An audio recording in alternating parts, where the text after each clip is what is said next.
दादा, महाविकास आघाडीतून इच्छुक असणारे महादेव जानकर महायुतीत आले, त्याबाबत आपली काय प्रतिक्रिया असणार आहे? स्वागत आहे त्यांचं. महाविकास आघाडीतच ते पूर्वी होते, महाविकास युतीतच होते आमच्याबरोबर आणि ते बाहेर न जाता त्यांनी आमच्याबरोबर राहायचं ठरवलं. स्वागत आहे.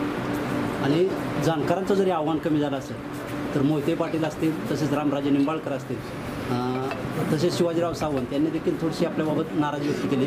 त्यांची नाराजी कशा पद्धतीने दूर केली जाणार आहे? त्यामुळातच आम्ही देशाचे पंतप्रधान नरेंद्रजी मोदी यांच्या नेतृत्वाखाली काम करतो आणि त्यांनी आम्हाला एक ब्रीदवाक्य दिले, सबका साथ सबका विकास आणि सबका विश्वास.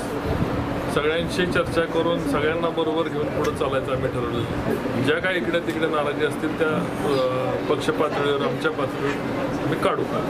दादा, आपली उमेदवारी फायनल झाली आहे, मात्र विरोधात कोण असेल म्हणजे अजून त्यांना तुमच्या पत्रकारांमार्फतच कळेल. मलाही अजून काय कल्पना नाही. म्हणजे मोहिते पाटील असतील का आणखी दुसरं कोण असेल? काही नाही, कोण असेल आता सांगू शकत नाही. करमाळ्यामध्ये आज संपूर्ण करमाळ तालुक्याची आढावा बैठक आमदार संजय यांच्या कार्यालयात झाली. कशा पद्धतीने प्रतिसाद मिळालं, काय सूचना करण्यात आल्या या बैठकीत?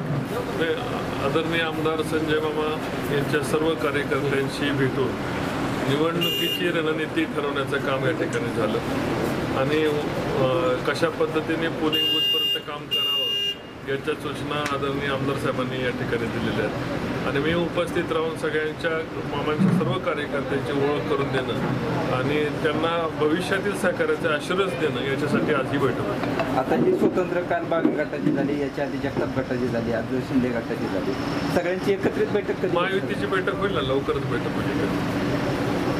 काय नेमकं प्रामुख्याने काय प्रश्न आले त्याच्या आधी बी आपण होता? नाही, आता या ह्याच्यामध्ये राष्ट्रीय पातळीचं काय NHIची काय कामं असतील, रेल्वेच्या काय विषय असतील किंवा रस्त्याच्या जातेगाव करमाळा रस्त्याच्या संदर्भामध्ये लोकांचे काय प्रश्न असतील, असे पुलाचे विषय असतील, अशाच विषयावर चर्चा झाली की हे आपल्याला भविष्यातल्या बोगदे आणि कोकणी उपसा सिंचन योजनेच्या विषय या ठिकाणी चर्चा झाली की जेणेकरून भविष्यातल्या आपल्याला कशा अडचणी लोकांचे मत जाणतात ते एकमत होणं महत्त्वाचं होतं. त्या याच्यावर चर्चा करून एकमत करून पुढची वाटचाल करण्याचं ठरवलं. नगरसेवक अल्ताफ तांबोळे मुस्लिम समाजाचे अध्यक्ष ते म्हणले निवडून आल्यापासून तुम्ही मुस्लिम समाजाला जवळ बी केलं नाही आणि काही भेट बी घेतली नाही, असं त्यांनी काल अभिषेक जगताप ते घालते त्यावेळेस नाराजी व्यक्त केली. मी समाजावर कधीच मानत नाही. सर्व समाजाला आपलेसे, मला मुस्लिम असो, हिंदू असो, बौद्ध असो, सर्व समाजाला मी आपलं मानतो. विशेष